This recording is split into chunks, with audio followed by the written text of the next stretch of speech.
Hi, good afternoon. My name is Just Nuke from the UP School of Economics Student Council.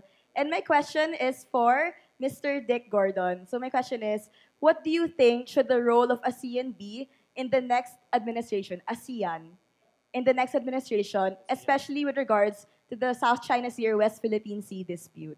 The Thank role of you. ASEAN in the next administration. ASEAN is a very political organization. Yung Cambodia, yung Laos, tao ng China yan. Hindi sasama sa atin yan kahit ano niyang gawin. Yung Indonesia maglalaro, yung Thailand maglalaro. Tayo, kailangan natin matuto na makisama doon sa mga taong baback up sa atin. Ang China, subok yan. Sinuntok niya ang Vietnam pagkatapos ng Vietnam War. They gave them a bloody nose. Each of them got a bloody nose. Tapos umatras ang China. Kailangan paninindigan mo ang China. Ginawa rin nila sa Taiwan yan, doon sa Paracels. At saka sa Vietnamese, doon sa isang islands rin. So nakikita natin, suntok, atras, because ang kanilang historia, papakita nila dahil ang kanilang bansa magulo, kaya kailangan matindi yung Communist Party hold, yung People's Liberation Army hold sa mga tao. Kaya humahanap sila ng mga issue para mabubuo nila yan. Pinakamagaling sa atin, huwag tayong palaasa.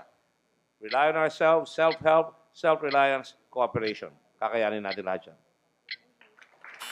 Thank you, Senator Gordon.